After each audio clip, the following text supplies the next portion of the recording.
I get to the next bar that's of the same type, meaning the same chord, I double up on the name. I don't say 1, 2. It's called, this is what you have to do. The blues tips, the guy said, counting your way through 12 bar changes, blues changes, whilst listening to certain records that you think it will apply to you, and seeing how it can fit in, and stumbling a little bit, doing lots of counting.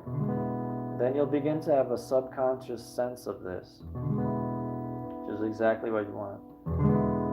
So what I'm trying to say is, say 12 bars, this is 12 different homes, like when I told on the harmonica, and I was talking about playing blues on harmonica, you have a little room to live within between draw 2 and blow 6 on the harp.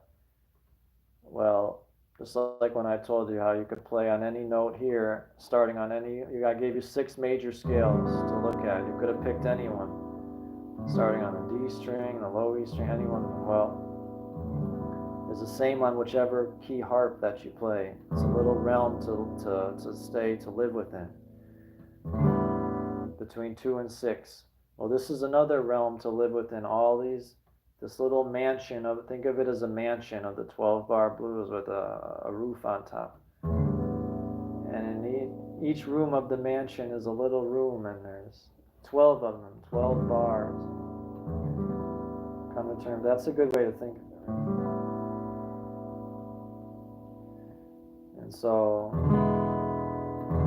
when I get to each new room that's of the same type as what I was already on, I would double up the name. I would go 1, 2, 3, 4. And instead of going 1, 2, 3, 4 again at the end of the bar, I go 2, 2, 3, 4, and then 3, and then etc., etc.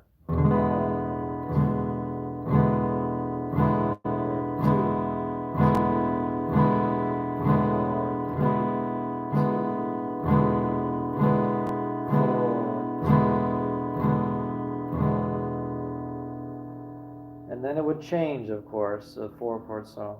If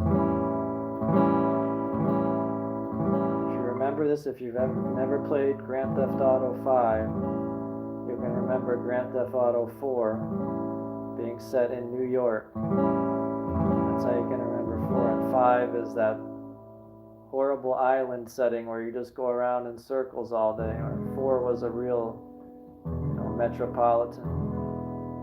It's a funny way to remember it.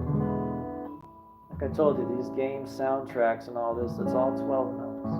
12 names, I should say, names. So that's where you get your ideas. And the added 7 that you might see added on is just a blues flavoring. But that would be 4, and then 5 would be the dominant chord. But you don't often hear musicians say dominant.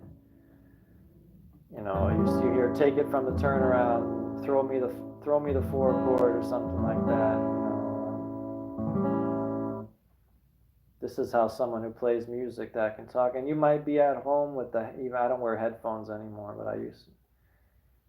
With headphones on, listening, deciphering, and counting. And people around you, if there's anybody, they might think you're going crazy, but in fact,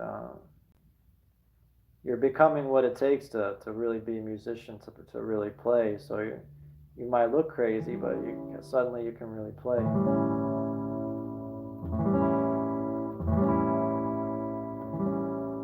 But when we get to that 4 chords, 2 bars,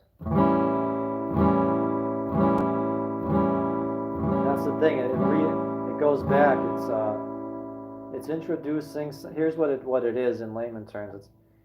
You're introducing something for a long period of time, deviating from it slightly, going back to it, introducing something different, introducing the secondary option, going back to the beginning, and then having essentially a turnaround.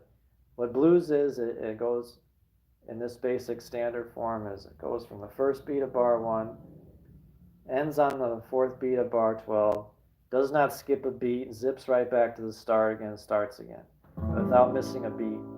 That's why the metronome shows that.